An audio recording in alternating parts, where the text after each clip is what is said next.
Hey, it's Brian Mudd. This is my cheat sheet for Thursday, January 10th. And there are several different things I want to cover today, but the one that we're going to lead off with has probably ramifications to about 20% of the overall mortgage market.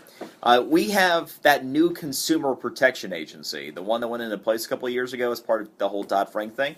And they were charged a couple of years ago with putting together new regulations on the mortgage industry that would prevent what happened during the boom bust era on a couple of different fronts. One, it would force banks to have to vet borrowers in a bigger way to make sure that you were getting loans that you could afford to pay back. It also was restricting the type of products that they could offer you up front. And we now have those regulations, and it will have very big implications. Let me hit some of the high points.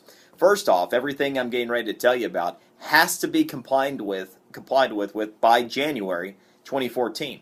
Banks can do this sooner. So you can literally have a financial institution or a bank that you might want to work with that changes their policy today should they see fit. But no matter what, they legally have to do these things by January of next year. So if you're a borrower that wants to buy a home that could be on the outside of one of these policies, probably want to wrap up your mortgage product as quick as you possibly can. Let's hit some of the high points. First, the debt to income, your total debt to income cannot exceed 43%, period. End of story.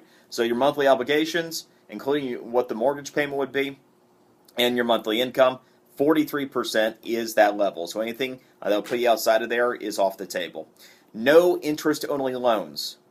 Gone, period. No negative amortization loans. Gone, period.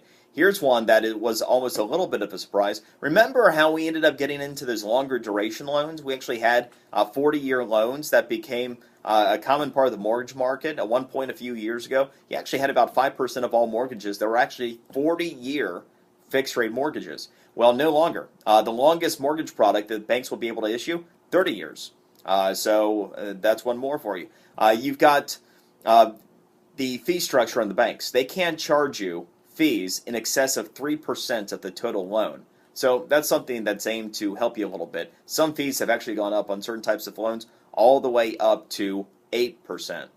So there are some other qualifications that go into play. I'll have them all on my physical cheat sheet. But again, about 20%, right now about 18% of the mortgage market is taking place with some of these guidelines being violated. So you are going to have a lot of the mortgage market rearranged and changed, and your bank could go ahead and make these moves sooner rather than later. The financial fear index, hit on this real quick.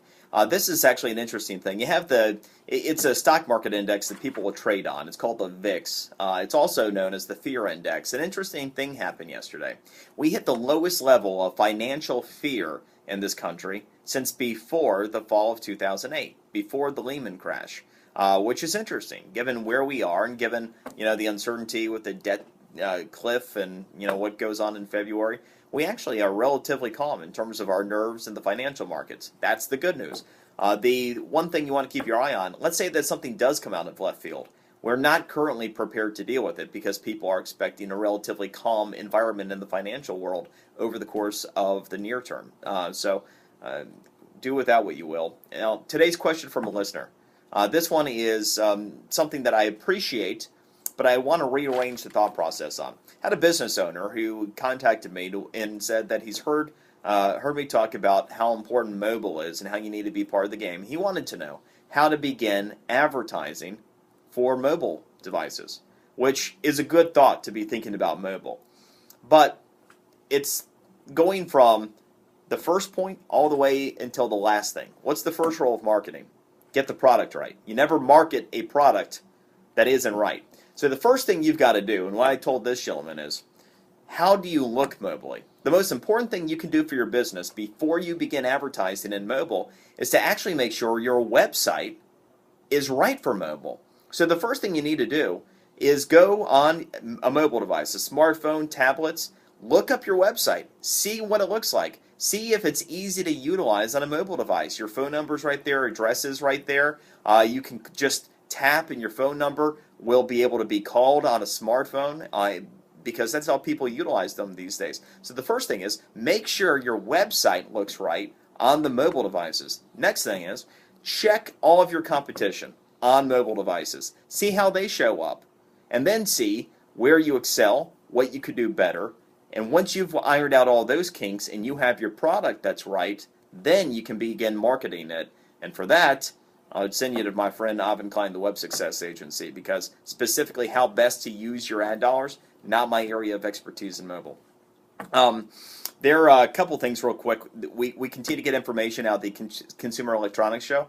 Holy cow, some of the stuff will blow your mind. You might recall that towards the end of last year I mentioned that we were going to have the next version of virtual reality hitting and that Microsoft was going to bring it to us. Well, they showed us what they have ready to go into our living rooms with the Xbox, and they're going to utilize the Kinect, which allows you to be part of the game.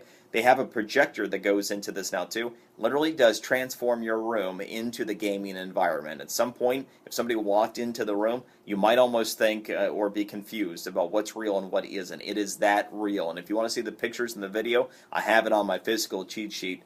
So check that out. It's pretty ridiculous where we are going with all of this virtual reality. And on that note, this is like weird science territory. We had the first 3D printer released last year. The same company has the second generation 3D printer. It's like weird science. They said that they're going to make this open. They haven't even identified everything that you can create in 3D with this new printer. They said let your imagination be the guide. Test it out and have fun. It's got a price tag of about $2,800, and there's no telling what people might be able to create with this. I've also got a video demo on the physical cheat sheet as well that shows you what this device is and how it works. It's pretty crazy. Cheat sheet for today. Enjoy yours and see you tomorrow.